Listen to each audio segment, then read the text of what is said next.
Yung guys, welcome back na naman sa ating YouTube channel. Ayan, yan naman tayong reaksyon regarding kay Madam Inday Sara, yung pinapalawig niya pa yung libreng sakay, hindi lang dito sa Metro Manila, no? Iba't bahagi pa ng ating bansa.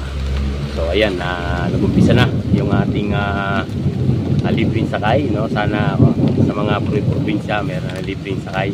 Kaya yan yung ating pakatandaan, no? Mahalin natin yung ating Vice President Sara Duterte, huwag natin pabayaan at lalo nating suportahan na huwag na tayong makisakay-sakay sa namumuno sa ating presidente at wala rin nangyayari katulad yan mga baha-baha, tapos yung pagbaha sa Metro Manila ikinokonek pa kay Tatay Duterte yung Manila Bay, kaya daw bumabaha ang Metro Manila dahil sa Manila Bay. Anak ng teteng, noon pa naman bumabaha ng Metro Manila, hindi pa nalilinis ang Manila Bay, bumabaha na lalo na sa basura. So wala talaga kayong magawa, no? I-connect nyo lang lahat ng gusto nyo i-connect kay Tatay Duterte, pero hindi pa rin kayo magwawagi. Taong bayan pa rin ang magpapasya. Yan, suporta. Maraming salamat sa inyo. Magandang umaga. Yan, let's go. Panoorin natin ang video para maintindihan. Like and share nyo rin sa ating YouTube channel. Maraming salamat po sa inyo.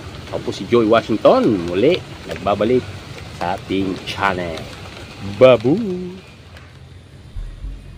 Bilang isang single mother, malaking ginhawa para kay Mayan ang hatid ng programang libreng sakay ng Office of the Vice President. Imbes na magamit sa pamasahe, napupunta na ang bahagi ng kanyang kinikita sa dagdag na pangangailangan ng kanyang anak. Malaki-laki din po yung matitipid ko po. Bigas ulam na po yan. Lalo na po kami lang din po dalawa kasi single mom po ako. Hindi rin naiwasang mamangha ni Mayan sa ilang pasilidad sa loob ng bus na lalong nagpapagaan sa biyahe. Kalain na may CR pala tong bus. Kasi kadalasan po kasi yung mga sinasakyan ko wala pong CR eh. Pipigilan ko po ngayon po nalaman ko na may CR pala po. Ang ganda, parang hindi ako makapaniwala. Ang college student na si Ramina, hindi lang pamasahe ang natitipid kundi pati load dahil sa libreng wifi na meron sa mga bus ng OVP.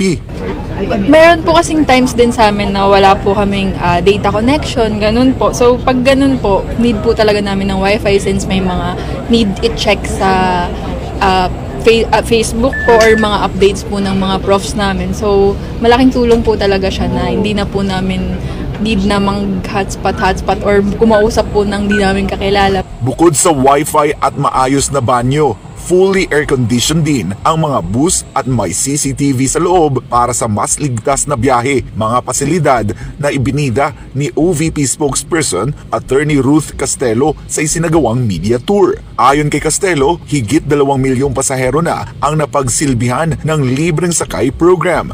Sa ngayon, 9 na bus ang ginagamit sa Metro Manila, Cavite, Bacolod, Cebu at Davao. Meron na rin nito sa Tacloban. 2 bus ang bumabiyahe sa rutang PTEX Monumento sa EDSA Bus Carousel, habang 2 rin sa Commonwealth Quiapo route. Sa ngayon, limitado pa sa 4 na oras ang operasyon ng libreng sakay sa EDSA Carousel mula alas 5 ng umaga hanggang alas 9 ng umaga at alas 5 ng hapon hanggang alas 9 ng gabi. Ngunit ayon kay Castelo, humiling na ang OVP sa Department of Transportation na palawigin ito ng hanggang 6 na oras kada time slot mula alas 4 ng umaga hanggang alas 10 ng umaga at alas 4 ng hapon hanggang alas 10 ng gabi dahil sa dami na rin ng pasahero sa mas maagang oras. Kasi dun sa study, marami na din pasahero ang 4 o'clock. At saka dun sa yung regular passenger na nasa regular bus wala sa EDSA Carousel, ano naman sila? Puno-punuan tapos late na dahil rush hour kung magsasabay-sabay ang mga sasakyan. So yung mga gusto na earlier ang alis ng bahay, we have the 4 to 10 but we will still need the final study. It's a recommendation. Tiniyak rin ng OVP na tuloy-tuloy ang libreng sakay program hanggang sa huling araw ng panunungkulan ni Vice President Sara Duterte. Even if we cannot sustain it anymore, itutuloy pa rin natin kasi ito yung serbisyo na pinaka-direktang nakaka-affect. Alam mo yung instant benefit doon sa sasakay, diba?